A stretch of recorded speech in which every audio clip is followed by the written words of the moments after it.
Halo, hola. Selamat pagi, selamat hari Minggu, teman-teman semuanya yang dikasihi Tuhan. Apa kabar kalian? Dahsyat, luar biasa? Yes, yes, yes. Karena Tuhan Yesus selalu ada beserta kita. Jumpa lagi dengan Bu Ame pagi hari ini di ibadah online kita, teman-teman. Tetap semangat, tetap berdoa. Indonesia segera pulih dari COVID-19. Hari-hari ini pemimpin bangsa kita dengan sangat serius, teman-teman, sedang mengerjakan banyak hal untuk pemulihan kembali bangsa kita supaya COVID-19 segera berlalu dari negeri kita. Yuk kita topang para pemimpin kita, kita doakan mereka selalu, teman-teman, supaya Bapak Presiden kita, para menteri kita memberikan yang terbaik buat bangsa ini. Yuk hari ini kita mau berdoa dulu sebelum kita mulai ibadah. Semuanya berikan perhatiannya, berikan hatinya, lipat tangannya, tutup matanya, kita mau bersatu di dalam doa. Kami mengucap syukur kepadamu Tuhan Allah kami yang besar, yang dahsyat. Kami berdoa hari ini Tuhan untuk bangsa kami. Kami percaya pemulihan segera terjadi atas Indonesia. Kami percaya kami akan kembali beribadah bersama-sama dengan teman-teman kami yang lain di gereja Tuhan. Kami berdoa kepadamu dan tetap berharap kepada Tuhan. Saat ini kami mau melaksanakan ibadah kami sekalipun secara online, tapi kami percaya Roh Tuhan selalu ada di tengah-tengah kami dan tidak pernah membiarkan kami sendirian. Kami ikuti ibadah kami Tuhan dengan penuh semangat. Roh Kudus bersama kami. Di dalam nama Tuhan Yesus kami berdoa mengucap syukur. Sama-sama katakan amin. Teman-teman, tema kita kali ini adalah turn of the sin. Apa itu ya turn of the sin? Nah, turn of the sin artinya adalah berbalik dari dosa. Apa artinya? Berbalik dari dosa. Roma 6 ayat 6 katakan begini. Karena kita tahu bahwa manusia lama kita telah turut disalibkan, supaya tubuh dosa kita hilang kuasanya, agar jangan menghambakan diri lagi kepada dosa. Teman-teman, kita semua harus berbalik dari dosa, ya, supaya kita tidak menghambakan diri lagi kepada dosa. Bagaimana orang yang masih ada di dalam dosa? Apakah dia bisa bergaul dengan baik dengan teman-temannya yang lain? Nanti kita lihat, ya. Apakah orang-orang di sekelilingnya mau berteman dengan dia? Nanti kita lihat bagaimana buktinya. Ya, teman-teman, kata kunci kita hari ini adalah dosa no way. Ibu Ame bikin gayanya ya. Kata kunci kita adalah dosa no way. Ayo kita buat sama-sama. Apa kata kunci kita? Dosa no way. Ya, oke, itu dia kata kunci kita. Sekarang kita mau puji Tuhan dulu. Yuk semuanya bangkit berdiri. Kita mau puji Tuhan.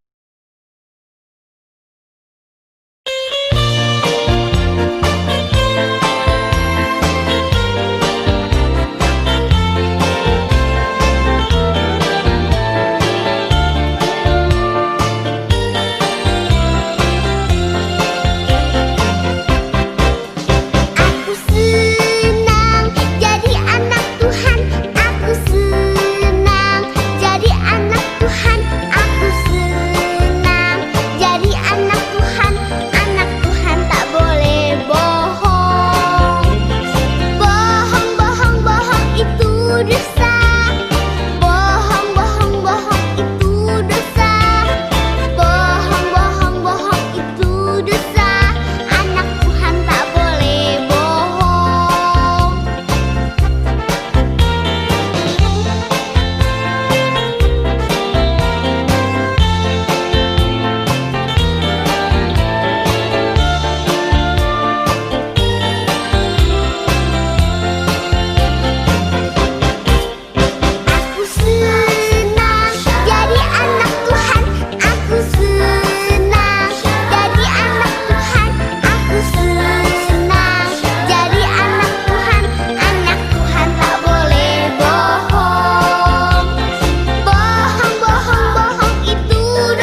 Ya, apa tadi kata kunci kita? Dosa? No way. Ya, kita tidak mau lagi berbuat dosa, teman-teman. Teman-teman tahu tidak? Kalau teman-teman kita yang lain masih belum selamat, masih belum diselamatkan, masih suka berbuat dosa mereka, kira-kira enak nggak ya berteman dengan mereka ya? Kayaknya enggak ya teman-teman. Misalnya dia masih suka ngomong yang sia-sia. Kemudian dia masih suka kalau main-main itu tidak tepat waktu. Suka curi-curi waktu. Kalau teman-teman kita itu ngomongnya kasar. Suka melawan kepada orang yang lebih tua.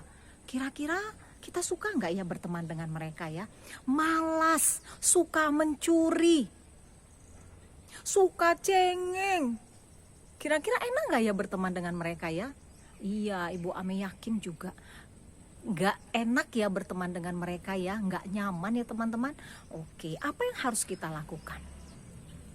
Kita harus berbalik dari dosa. Sama seperti tema kita hari ini. Yuk teman-teman, sekarang kita mau menyembah Tuhan dulu. Kita mau mendengarkan firman Tuhan. Kita sembah Tuhan semuanya, tutup matanya. Kita naikkan pujian penyembahan kita kepada Tuhan.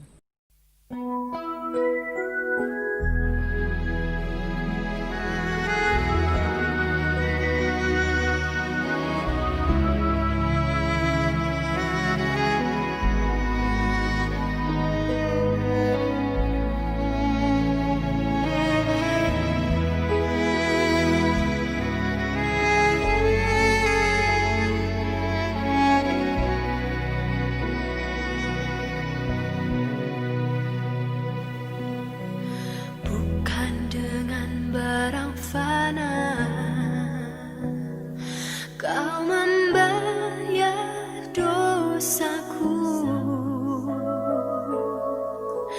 dengan darah yang mahal, tiada noda dan celah. Bukan dengan emas perak Kau menebus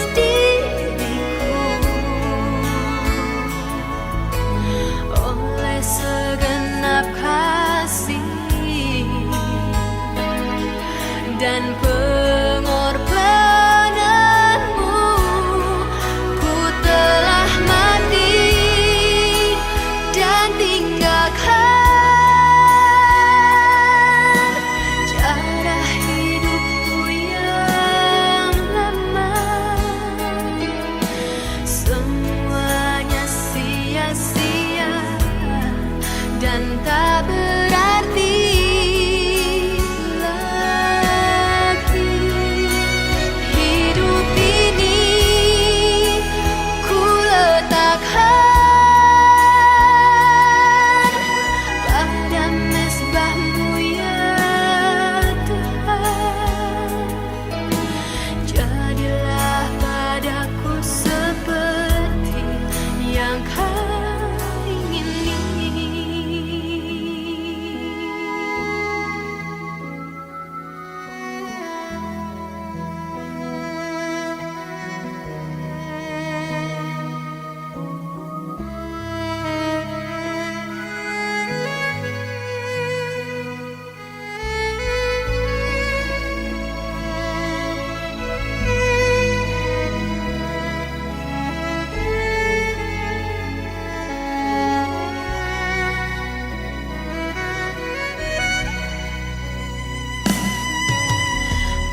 Teman-teman kenal gambar ini, pernah lihat?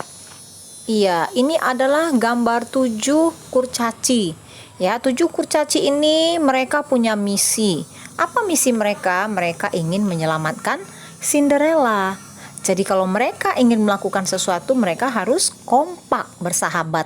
Mereka harus bekerja sama. Kalau tidak, misi mereka pasti tidak akan bisa diselesaikan dengan baik dan mereka tidak akan berhasil. Nah, kalau gambar ini coba perhatikan.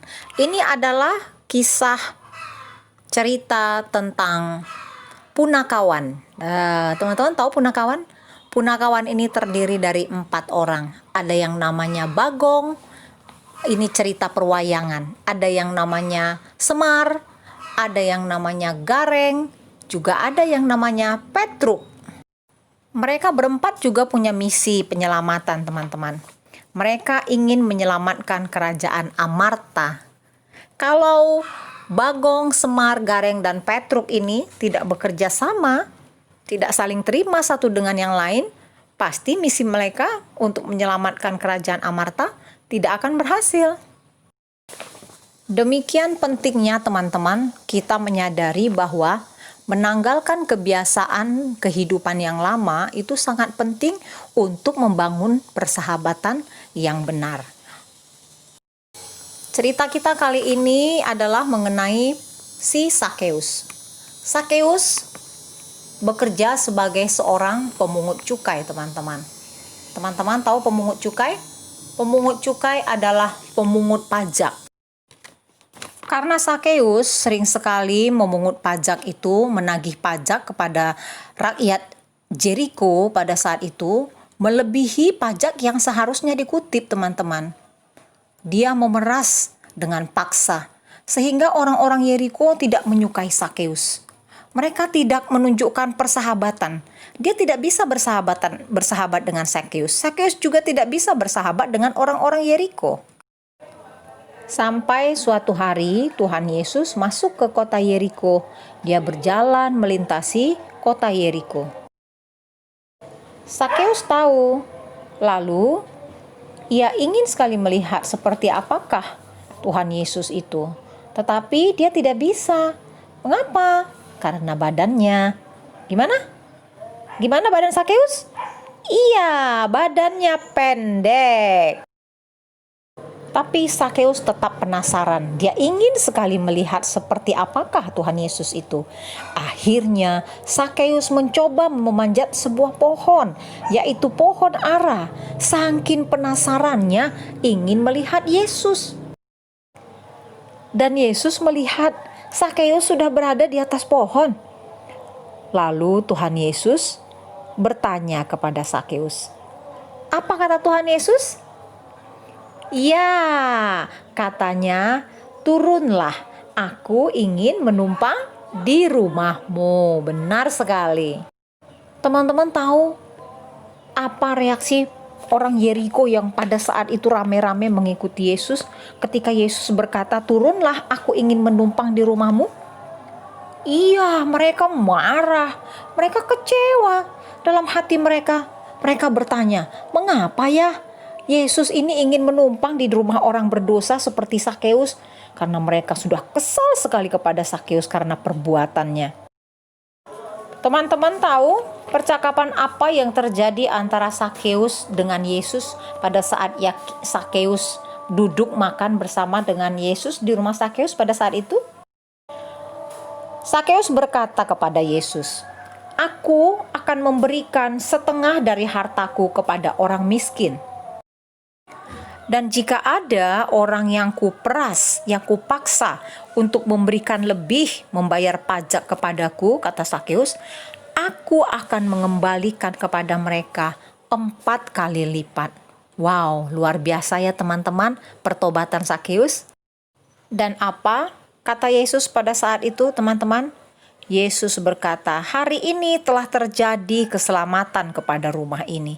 Karena orang ini pun adalah anak Abraham, sebab anak manusia datang untuk mencari dan menyelamatkan yang terhilang.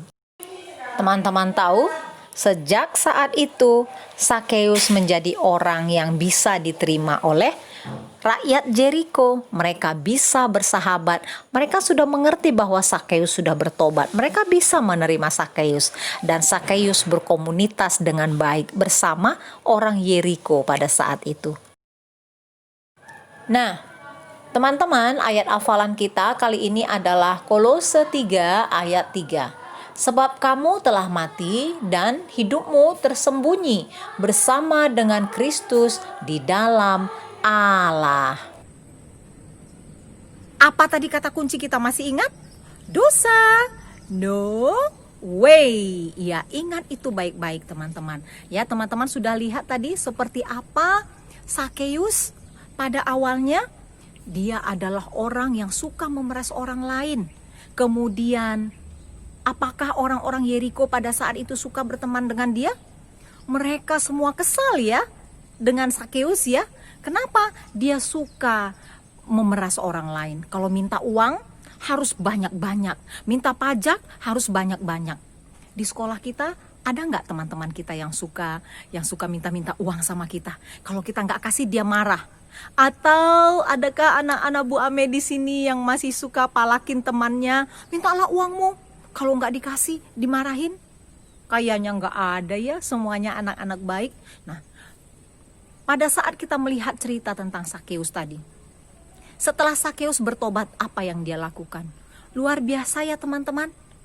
Bahkan setelah itu, setelah dia bertobat dan terima Yesus dan meninggalkan dosa, semuanya orang-orang Yeriko pada awalnya tidak suka. Katanya, ih, kok bisa sih? Masa sih Tuhan Yesus mau datang ke rumah orang berdosa seperti Sakeus? Tetapi Tuhan Yesus berkata, orang yang sakitlah yang membutuhkan dokter. Orang berdosalah yang membutuhkan keselamatan, yang membutuhkan Yesus Kristus. Setelah itu teman-teman, Sakeus mengembalikan. Ya, katanya setengah aku kembalikan lagi kalau aku pernah peras. Luar biasa pertobatannya. Ibu Ame yakin dan percaya setelah pertobatannya si Sakeus itu pasti sangat disenangi oleh orang-orang Yeriko. Teman-teman, ada yang mau seperti Sakeus? Kita mau berbalik dari dosa kita, teman-teman. Mari semuanya hari ini kita berdoa sambil kita menerima berkat Tuhan. Bapa di surga, hari ini kami berdoa kepadamu. Kami percaya ketika kami sudah menerima Engkau sebagai Tuhan dan Juru Selamat kami sudah ditebus dosanya oleh Tuhan Yesus Kristus. Tetapi masih sering Tuhan, setiap hari kami jatuh di dalam dosa. Namun kami percaya ketika kami datang lagi kepada Tuhan, minta ampun, minta maaf, mengakui dosa dan kesalahan kami, Tuhan memaafkan dan mengampuni dosa kami. Kami mau Tuhan menjadi sahabat yang baik bagi teman-teman kami. Kami mau juga teman-teman yang ada di sekeliling kami menjadi teman yang baik buat kami, Tuhan. Oleh sebab itu hari ini kami memberi diri kami, Tuhan. Ampunilah kami akan kesalahan kami, Tuhan. Segala kelemahan kami, Tuhan, ampuni. Terima kasih Tuhan buat penebusan-Mu, buat pengampunan-Mu atas segala dosa kami. Hari ini kami mau mengakhiri ibadah kami, Tuhan. Biarlah setiap kami hari ini mengangkat tangan kami untuk menerima berkat daripada Tuhan. Diberkatilah setiap anak-anak Tuhan yang hari ini sudah mengaku dosanya dan berbalik dari semua dosa itu dan tidak melakukannya lagi. Dengan berkat dari Allah Bapa di surga, cinta kasih Tuhan Yesus Kristus, dan pertolongan Allah Roh Kudus yang setiap hari menguatkan, menghibur, dan memberikan pengarahan, menuntun kami untuk hidup benar di hadapan Tuhan. Di dalam nama Tuhan Yesus Kristus, semua yang percaya katakan amin. Sampai jumpa minggu depan, teman-teman yang luar biasa. Ibu Ame mengasihi kalian.